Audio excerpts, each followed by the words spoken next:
What's up, everybody, and welcome back to the Prove Me Wrong podcast. For those of you watching on the video, you're going to notice I got a little bit of a different setup going on in this week's podcast.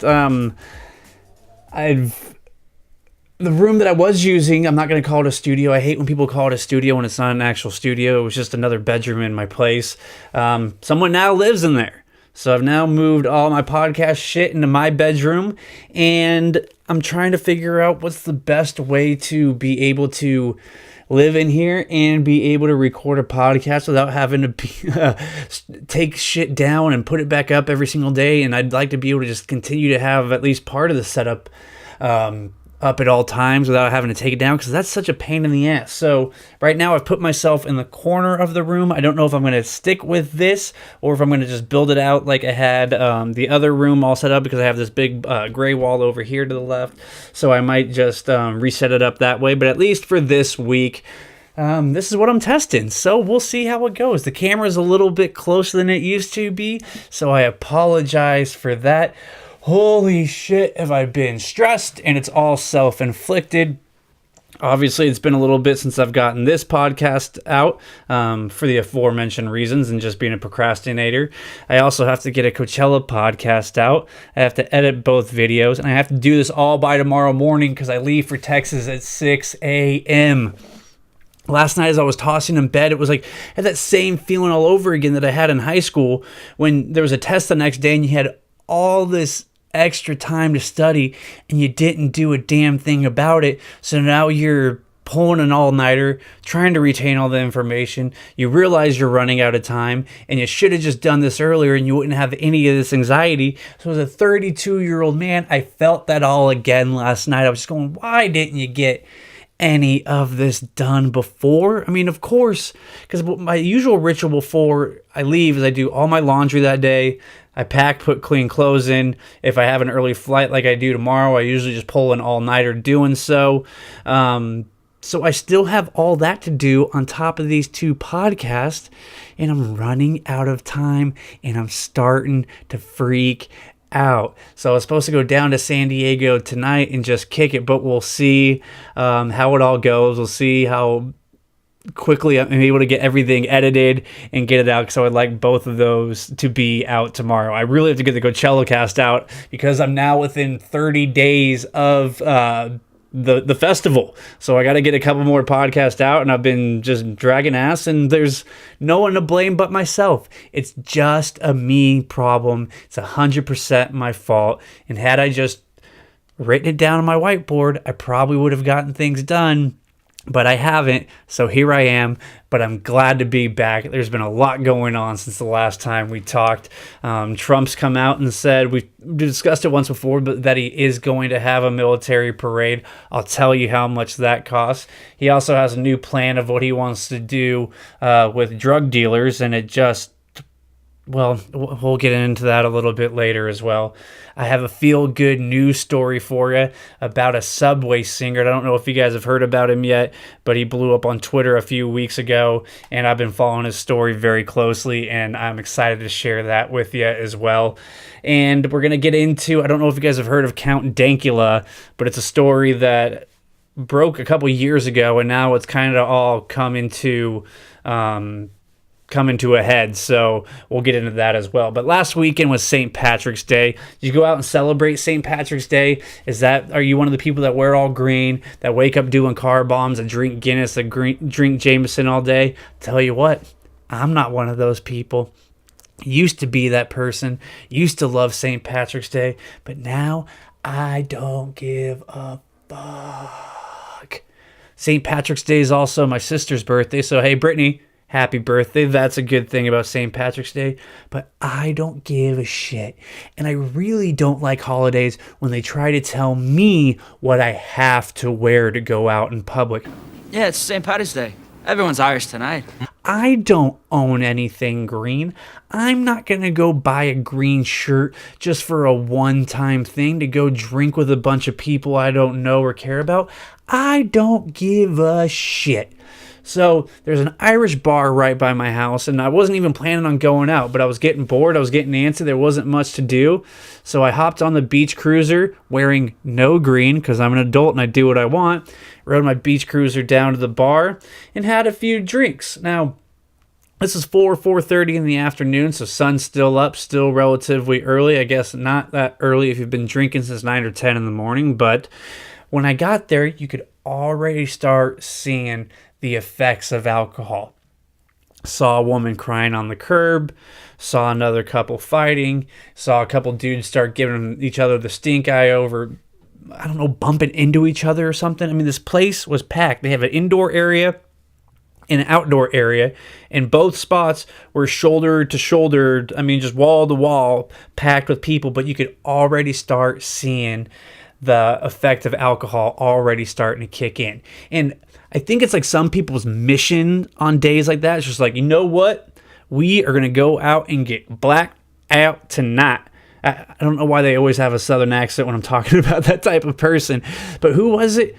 Who was the comedian?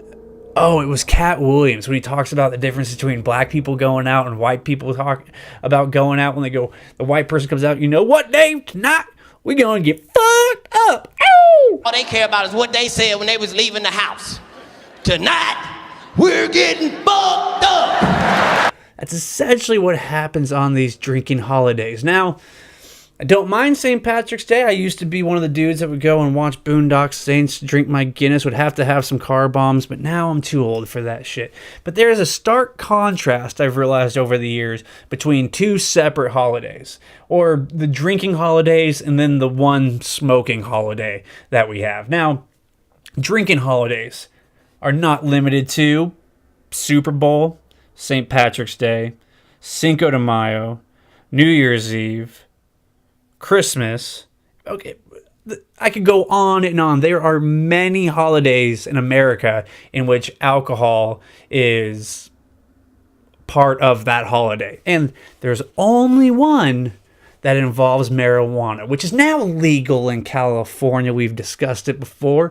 But if you've had a wreck, then you've been able to celebrate that holiday legally for many years. I mean, I was a very sick man for a couple years, and I had a recommendation to be able to get my medicine, and I was very thankful for that. But it was a couple years ago, prior to being legal, and I had my rec, so I was able to go buy from a dispensary to get it there, that I think that was the first moment I noticed the difference between alcohol and between marijuana, or at least the effect it has on people. So 420, for those of you who don't know, is the stoner holiday. It's the one day out of the year that if you're a smoker, it's like the St. Patty's Day. You're gonna smoke some pot. And you know what?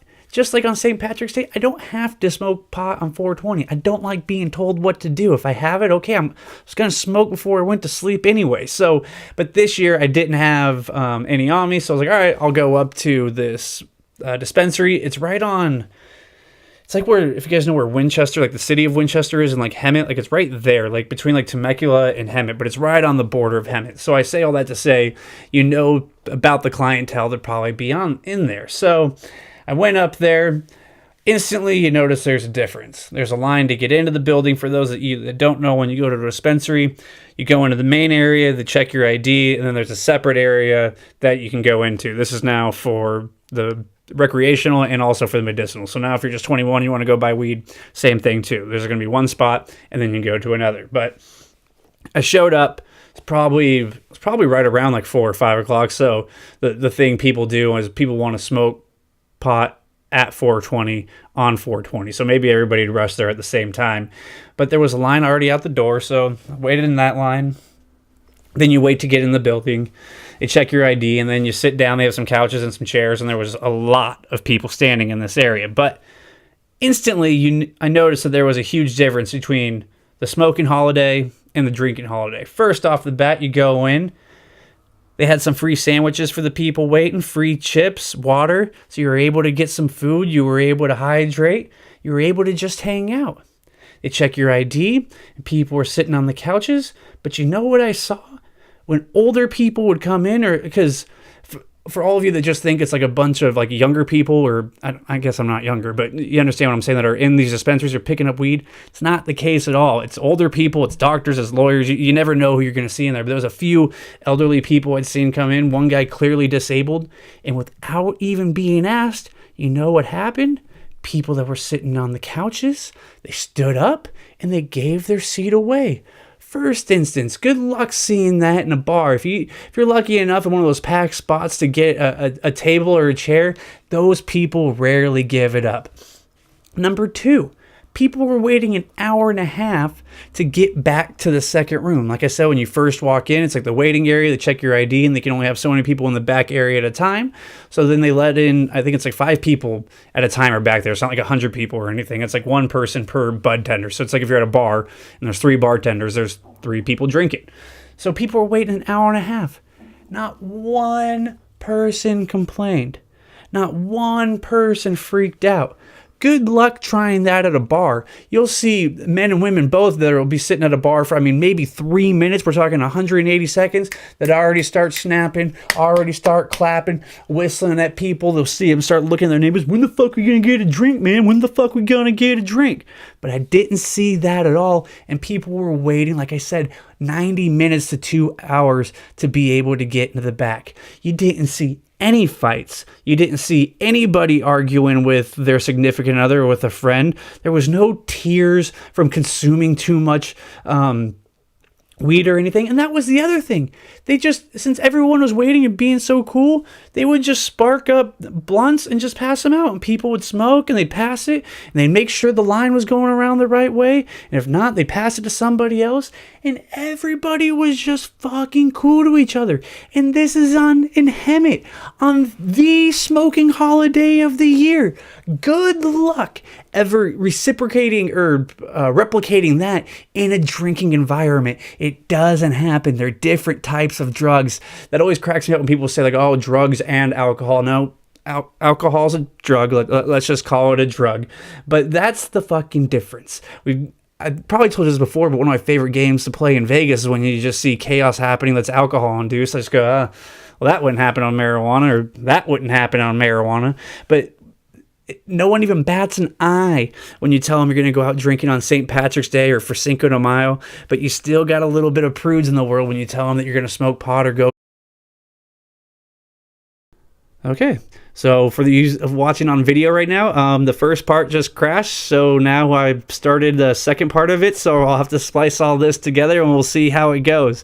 But we were talking about the difference between 420 and smoking holidays and drinking holidays, and how, if you were a parent, wouldn't you want your kid to be on the smoking holiday of ends of things than the drinking end of things? There's so much things that can go wrong, and especially when you have like the bar next to us, Killarney's, they had a whole parking lot full of people. We're talking hundreds of people all drinking alcohol.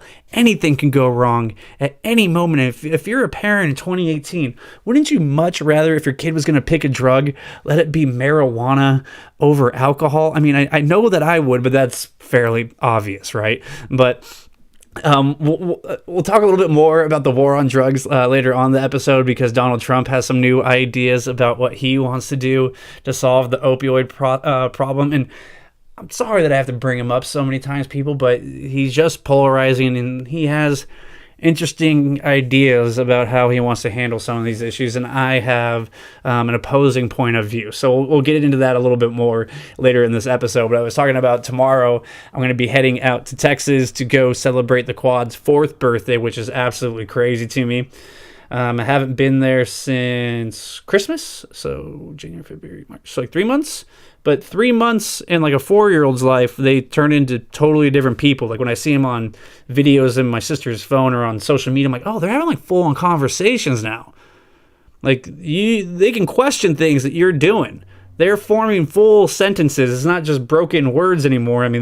They're privy to what the fuck's going on. And since I just used that word, I totally forgot about it the other day. My sister had sent me a message saying that she could no longer watch my Instagram stories in front of the kids, which, if you guys see my Instagram stories, I don't know why you'd have those in front of kids anyways, but she said I'd use the word fuck in there, and her daughter Haley heard me use the word fuck, and then she proceeded to use the word fuck.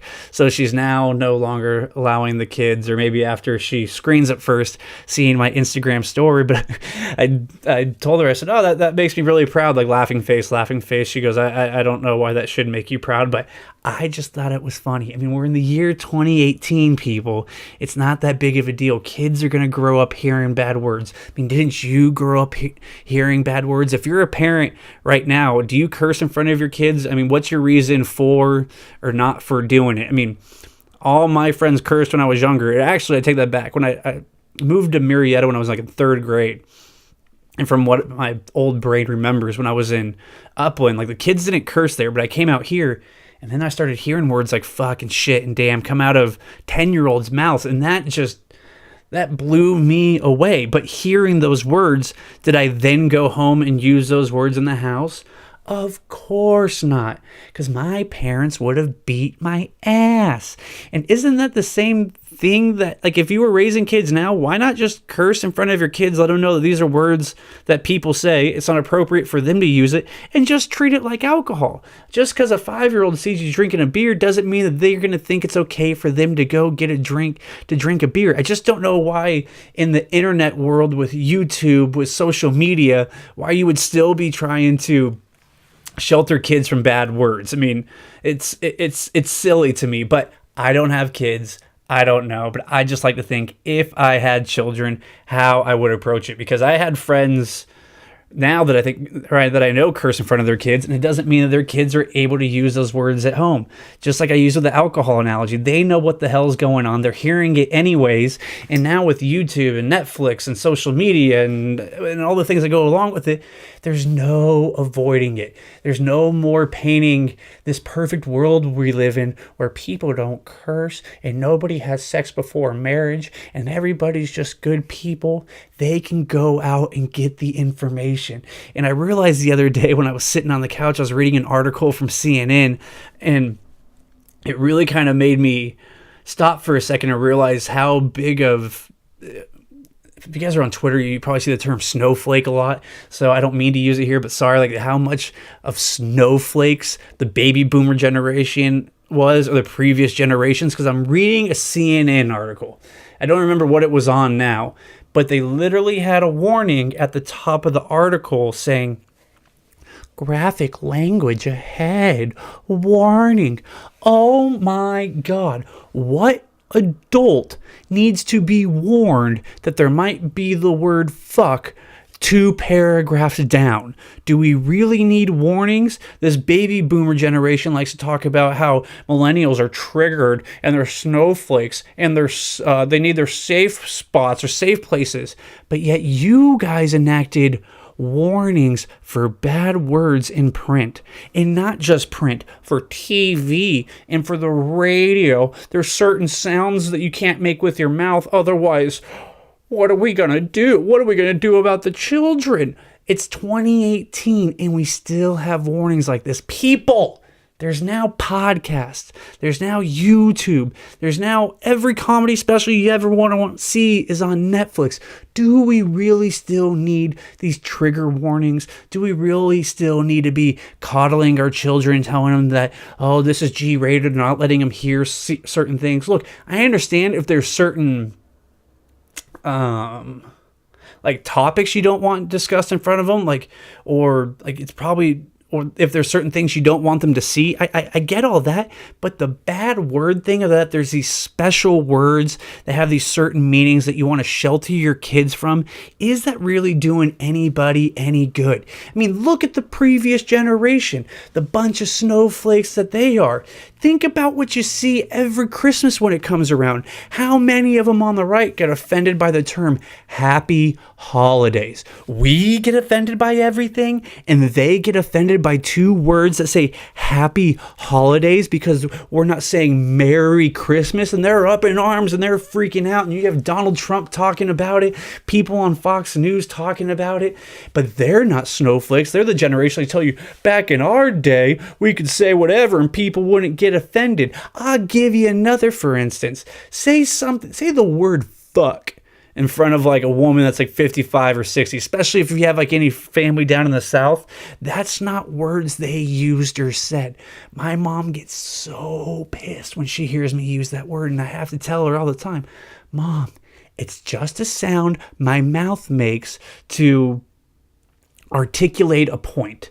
Fuck can be used many different ways. We need to look at the clues in context and the intent behind any word, because it makes me want to punch somebody in the face when I hear an adult or someone of my age say a word like frick, or when they like are purposely using another word instead of saying the word fuck.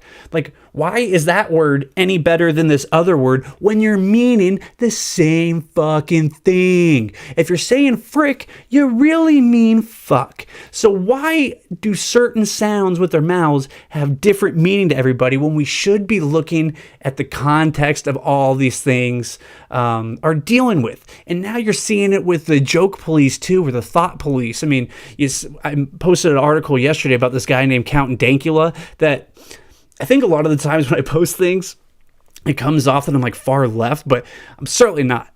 I think you guys know I'm fairly independent. I'm a libertarian thinking. I believe in freedom. And the far left has gone, I think, even crazier than the far right now, because now they're using all these gendered pronoun words. They're saying that certain jokes can't be said, that you can't, they are the snowflake generation of the world. And it really came to light yesterday. I don't know if you guys heard about it. I'm going to have to read here for a second. Sorry. About a guy named Count Dankula. So yesterday, a Scottish court convicted YouTube personality Count Dankula of a hate crime for posting a joke of his girlfriend's dog giving a Nazi salute. Now, you might hear that real quick and go, Nazi salute? Grayson, you can't do that.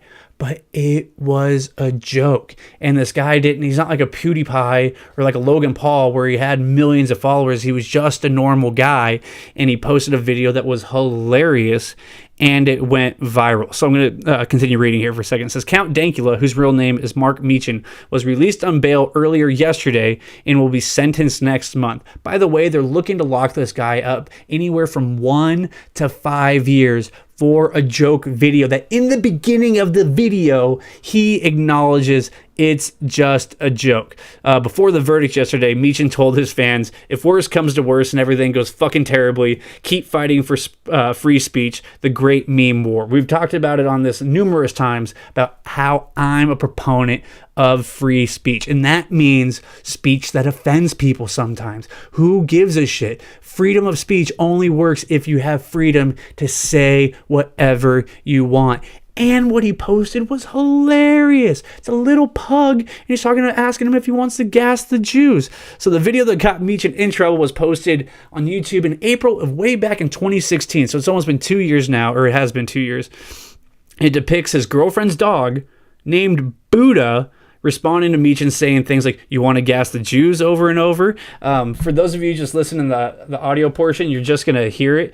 But if you want to look it up, it's Mate, Your Dog's a Nazi. And there's even a trigger warning when you go to YouTube. So I'm sitting here talking shit on the people of the previous generation about their little trigger warnings and CNN articles or on the radio or anything. And yet when I pull this video up on YouTube, they first of all don't have a count because they can't have it. And it says the following content has been identified by the YouTube community as inappropriate or offensive to some audiences.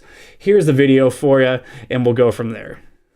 My girlfriend is always ranting and raving about how cute and adorable her wee dog is, and so I thought I would turn him into the least cute thing that I could think of, which is a Nazi. Buddha, do you want to gas the Jews? Do you want to gas the Jews? Mum will gas the Jews, son. You want to gas the Jews? Do you want to gas the Jews? Come on, gas the Jews. Come on, gas the Jews, son. Come on. Do you want to gas the Jews?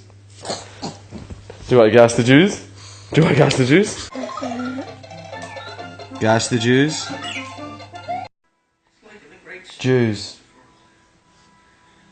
It's time to get up now, Buddha. It's time to get up. Do I gas the Jews? Ausgequält wurde von dem leichten Zeug, das sie für einzufinden begann. Heute müssen wir selbst...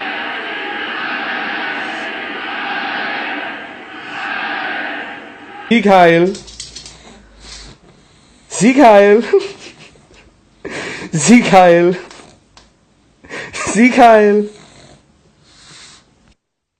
Gas the Jews. Okay, so it's just that over and over again now. So if you're just listening to the audio portion, I'm sure that sounds really gnarly. So you have to go watch the video.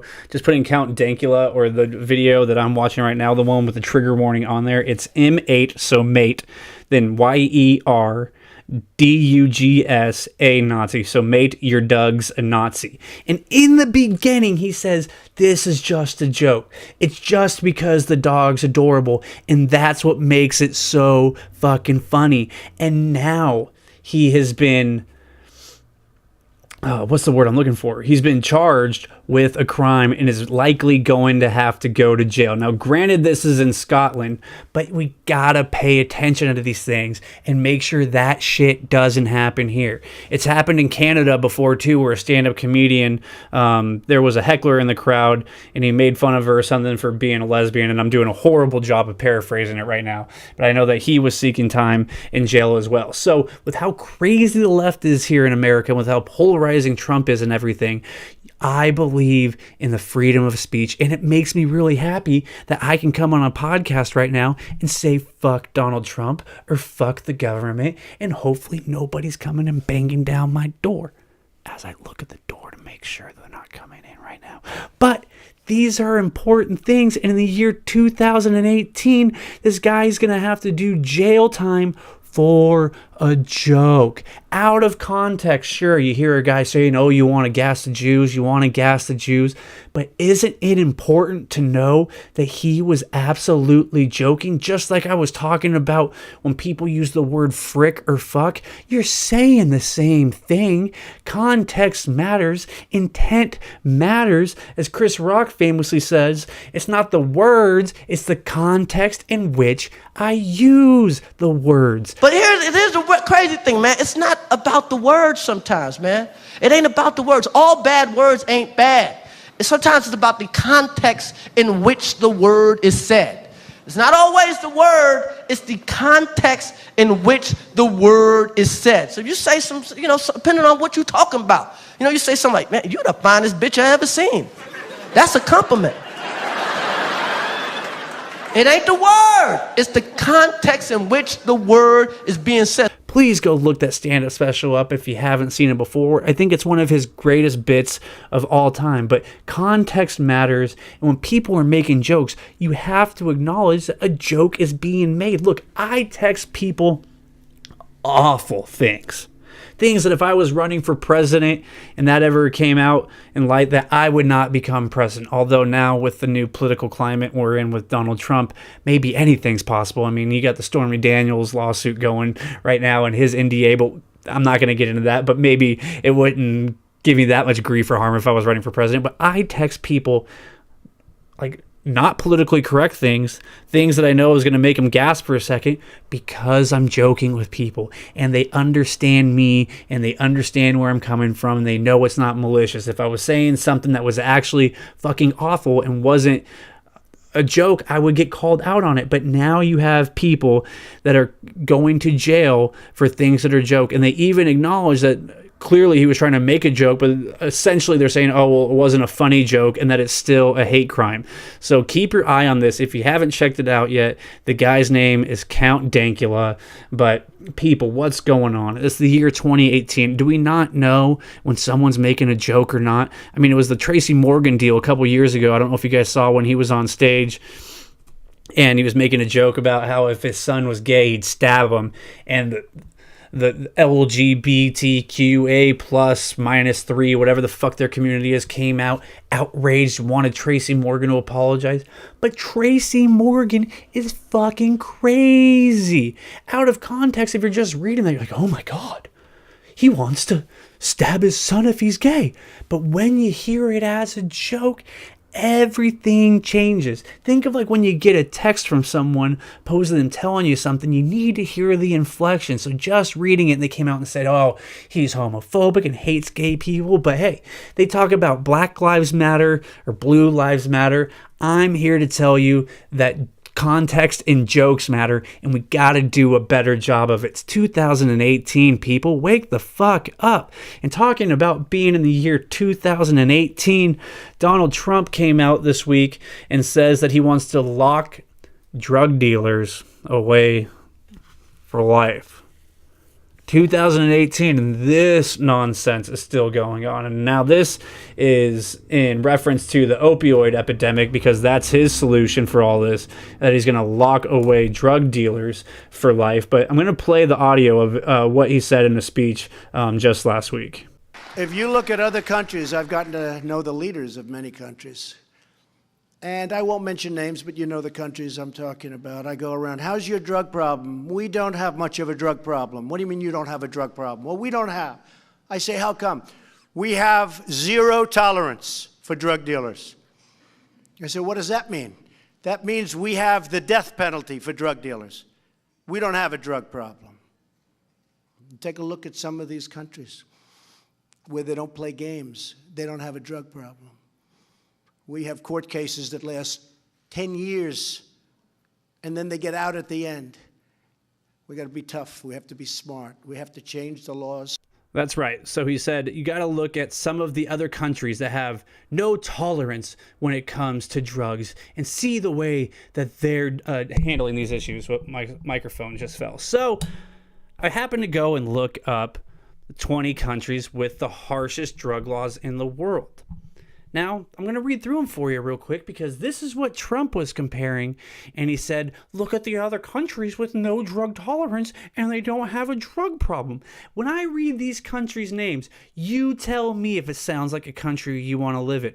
Number 1, Malaysia. In Malaysia, those who sell drugs can be punished with death just for having drugs in your possession, and you can be fined, jailed, or deported. Driving drunk is also punished harshly in the country. China. If you are caught with drugs, you can be forced to attend drug rehab in a facility run by the government. Execution is the penalty for some drug use crimes. Vietnam, Iran, Thailand, Dubai, Saudi Arabia, Singapore, Cambodia, Indonesia, Laos, North Korea, the Philippines, Turkey, Costa Rica, Colombia. So these are the top 20 countries with the harshest drug laws in the world, and this is who Trump is comparing a successful regime of doing. He thinks that we should be going after and enacting policies like these other 20 countries. Are you out of your goddamn mind? What is this other generation thinking of, that they think, oh, you know what, if we just have harsher penalties, then no one will do drugs anymore? How has that worked out for the last 50 years during this war on drugs? Do we have less heroin? Nope. Got more of it. And where does that come from? Afghanistan. Weird. Number 1 supplier of heroin in the world, or opium, is Afghanistan. Isn't that weird? When has harsher penalties ever fucking worked when it's come to the war on any drugs? Did it work during alcohol prohibition? No. There was more gangs and more bloodshed over alcohol than ever before. Is anybody shooting anybody up for alcohol these days? No. Why? Because we have access to it. It's regulated. People know exactly what they're buying, yet we have these dinosaurs like Attorney General Jeff Sessions and Donald Trump and pretty much anybody on either side of the aisle of Republicans or Democrats, because none of them are able to look at the data and look further ahead. However, to counteract what Trump was talking about, I've looked up a few countries of my own who have decriminalized drugs, which is what I believe every country should be doing. And it's not about punishment, it's about rehab, and it's about ending the war on drugs and regulating it and let any free-thinking person buy whatever substance they want, and at least then it would be healthier. I mean, are you people morons? So here's some of the countries who have decriminalized drugs. Portugal. Portugal offers drug addicts counseling, needle exchange programs, access to hospitals. Since starting this approach, Portugal has gone from arresting 14,000 people per year for drug offenses to just around 6,000, so cut it over half. Well, from having a heroin epidemic, which we are having right now, to having the lowest drug usage rate in the EU, in the whole European Union now. Not only are the jails and prisons less full, people are using less dangerous drugs. That's what happens. Switzerland also has some pretty relaxed drug policies that are aimed at helping the people. Marijuana has been decriminalized since 2013. The country's had harm reduction programs for drug users since the 80s. Switzerland was facing an HIV and AIDS epidemic at the time. The disease was spreading rapidly between drug users who shared needles. Instead of just rounding up the drug users and putting them in straitjackets, the country began offering job programs, needle exchange programs, methadone programs, and supervised injection rooms for drug addicts. And guess what? The numbers went down. The number of drug injectors with HIV was reduced by over 50%, 50, in just 10 years. Overdose mortality among injectors has been reduced. Oh, sorry, I was just reading that line again. It says delinquency related to the drugs have also reduced enormously. Czech Republic, like Portugal, also has harm reduction programs like needle exchanges, counseling, and free tests for infectious diseases. They even offer aluminum foil to drug users for heroin smoking. Now, I know, for those of you that haven't gone down this rabbit hole before, this all sounds like counterintuitive. You're going to say, oh, to get people off drugs, we're going to give them access to drugs. And that's exactly what I'm saying. That's exactly what the information and the stats point to. And also, if they have access to certain drugs, then nobody uses the other drugs, or a small percentage. Think of now. I've known a few friends addicted to heroin that have done it, and it all started with pain pills. But if we all had access to heroin, how many more people are going to go beat down that heroin door to try and get some? How many people that are currently taking Adderall, once if meth became legal, would then start smoking meth? The same amount would do it regardless, and the number would actually start to dwindle the more years you have it enacted, because then no one was already coming in pre-hooked to it. And we already see this with the marijuana legalization in Colorado. And I'm going to read one more time real quick for you. It says marijuana legalization in Colorado led to reversal of opiate overdoses in the state, according to new research published by the American Journal of Public Health. After Colorado's legalization of recreational cannabis sale and use, opioid-related deaths decreased more than 6% in just 2 years. So we're talking about this opioid epidemic, and Trump's wanting to put on harsher laws and put people in jail for life. But if you're going to do that, then you have to start at the top. The whole reason why so many people are addicted to opioids, and that's the pharmaceutical company. Why do you think heroin made such a big comeback? It was because the use of those pills and then losing the access to said pills when politicians started putting new laws on the books and they weren't able to get them anymore. This is a self-perpetuating problem that all stems back to the politicians, all stems back to the pharmaceutical companies, and none of them are willing to take any responsibility for it at all. With a record-setting 42,000 drug overdose deaths involving an opioid in 2016, that death rate is now 5 times higher than it was in 1999. So what's different? What changed? It was the access to pain pills. And now you're seeing it with fentanyl, and everybody's dying. So when you look at Trump and Jeff Sessions, and they're talking about having harsher crimes on the books, that's not what this is about. I know for some of you it sounds crazy to say that we need to end the war on drugs and regulate it and just treat it like any other issue, like your alcohol, where you can go get access to it all. But that's the only solution. The information's there. The data's there. People don't like to be told what to do. I mean, look at cigarettes. Gone down because people got more information that it was bad to smoke cigarettes. The same thing would happen. And just with legalizing marijuana, you're already seeing the opioids go down. Why do people get opioids? Because you can buy it from your neighbor. You can steal it from your grandma. You can take it from your kids. You can't do that with marijuana, can you? But if you're able to go out and buy weed or buy edibles, then maybe you don't choose to do that. I've seen it happen in friends' lives. I've seen it happen in my life. I mean, there was times when I was living in Florida, I would just go to drink because there was nothing else to do, and there was no access to weed, where if I could just smoke a bowl and sit at home and order a pizza and chill, that's what I would have done. but you couldn't do it. There was harsh penalties, so you didn't want to go out and buy it. So what'd you do? You go and drink instead.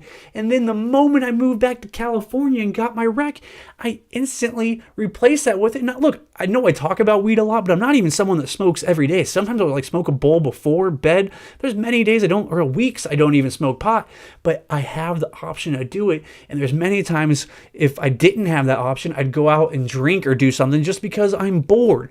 So when you hear Trump or Jeff Sessions or any of these other fucking dinosaurs on either side of the aisle talk about harsher penalties or what to do with the opioid epidemic, it's as clear as day to me. The best thing you can do is to end the war on drugs, to regulate it, and let adults be adults. Because at the end of the day, what do you give a shit about what somebody else puts in their body in the comfort of their own home? You don't care if someone gets obese as fuck. That 600-pound life, you seen that show on TLC? Nobody's talking about putting that person in jail. Yet what they're doing is way worse than what someone's doing smoking pot. Or even the pill popper. That person's doing way more damage to their body, but nobody's talking about putting that person in jail. So isn't it time we start looking at this like adults and approaching these issues like adults? It's not just about crime and punishment. I mean, how many times does that work? I mean, it's a crime to speed, but how many people speed? I mean, come on. It's not that big of a deterrent. But the best thing we can do is to end the war on drugs, decriminalize all drugs, and allow adults to be adults. And they'll make the right decisions like they always have. Some people are going to make bad decisions. Some people will pick the meths of the world and the heroin of the world. But some people are going to pick the marijuana of the world. And that's what happens when adults are able to make the choices. And one more thing on Trump. It's hilarious that they say that he's the fiscal conservative. You hear Republicans talk about that a lot. That he's a fiscally conservative man. He's a businessman. He's going to lower taxes. That he spends our money wisely. Remember when we talked a few weeks ago about Trump wanting to do his military parade for the veterans? Well, how much is that going to cost him? An estimated between $30 and $50 million. Can we stop? I mean, is there really a fiscally conservative party anymore? We're going to talk about Republicans or Democrats. How about the fact, I mean, I don't know what today's date of what the national debt is in America, but they're still taking in taxes. How about this? No more parades, no more pensions, no more raising taxes, no more even collecting taxes until you motherfuckers balance your budget. We're trillions of dollars in debt, yet we're still going to wars. We still have soldiers in Afghanistan and Iraq and all across the country, and we're sending money to Israel and all these other, Saudi Arabia and Yemen and all these other places. We're trillions of dollars in debt, and you're still collecting taxes from us. In just about a month or so, tax day is coming up. They're going to take in a record amount of taxes, and we're going to still be trillions of dollars in debt. Where is the accountability? Come on now. I like to call a spade when these Republicans come out and say that they're the fiscally conservative party, when they're talking about getting us in all these wars and they want to start a new war and they're throwing military parades and Trump's going golfing every weekend. Let's just call it like we see it, and that they're full of shit. And I don't think anybody should pay any more taxes until they get this all figured out. But enough with the politics, enough about Trump. We've heard enough of that. I'm sorry to bring it up, but these are just some of the things, as you can tell, that grind my gears. But I mentioned to you, I had a new segment for you, a new feel-good news segment, and that's where I'm going to get to right now. So here you go with feel-good news.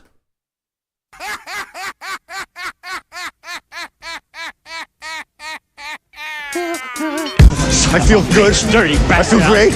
I feel wonderful. I feel good.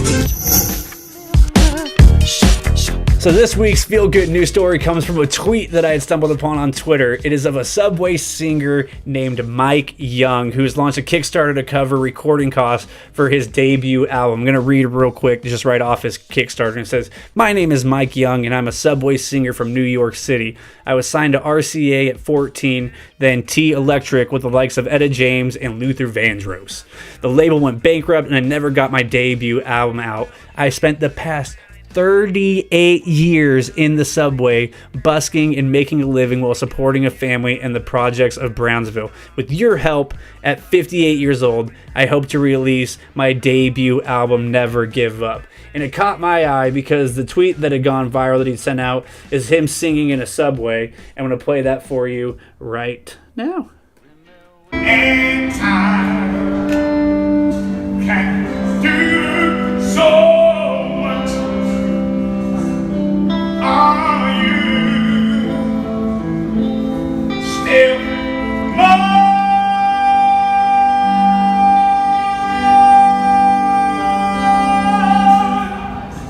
I need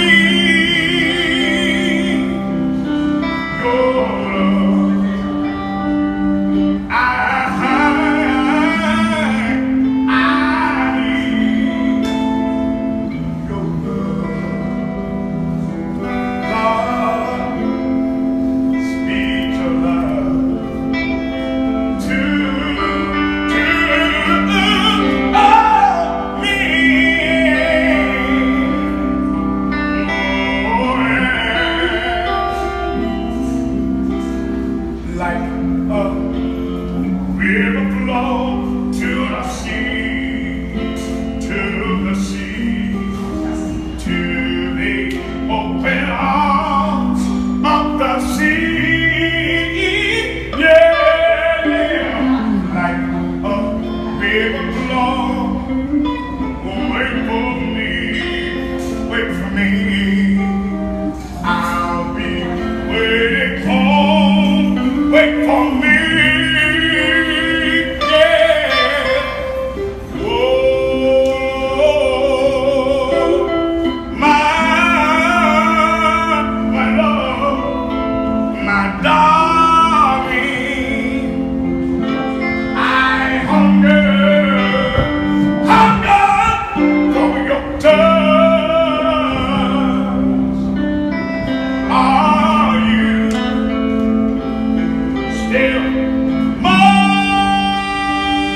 Sorry, so that's where the subway comes in. So if you're just listening to the audio, you need to go look up, and I'll link to the tweet in the show notes as well. So if you just go to the description of the podcast, and I'll have a link to it as well. But it's Mike Young, and it's just a dude singing in a subway, singing his heart out, and the guy absolutely kicks ass. So just 20 days ago is when he kicked off his Kickstarter, and he's since pledged $67,000 of his $75,000 goal. And I got good news because even since that tweet and since the Kickstarter started, Mike Young has now been picked up by Paradigm Agency. It's a huge booking agent, and I was going through their list of artists, and I mean, it's, if you're an electronic music fan, there's a ton of people. It's just huge name artist on their roster, and he's going to be announcing his first NYC show soon. So that was your feel-good news story of the week. That's Mike Young. Shows you never give up. Just keep showing up. Keep doing you, and you never know what might happen. I'm surprised this guy hadn't gone viral before now, but it's rad because now people have been chasing him down and trying to find him in the subways, and it's just rad to see. How old did he say he was? Like 58, I think. And now he got signed. He fucking did it. Like, he did it. If that doesn't make you feel good, I don't know what else will. So I'm sorry if I got you down with all the Trump talk and all the drug shit, but hey, there's good people in the world. Things happen to good people, and just show up, keep doing you, and then you're Mike Young, and you got signed. And all those years of working your ass off, I bet him getting signed at 58 felt way better than him getting signed when he was a younger man. So keep working, keep doing it. This was the Prove Me Wrong podcast. Glad to finally be back. Sorry if we got a little heavy there for a second, but hey, shit gets me fired up, and that's what I like to talk about anyway. So I'll be back next week. I get back to California on Tuesday, so then I'll be getting another one now that I got this new kind of setup going. Sorry about the delay. Thanks for checking it out. I'll catch you next week. Peace.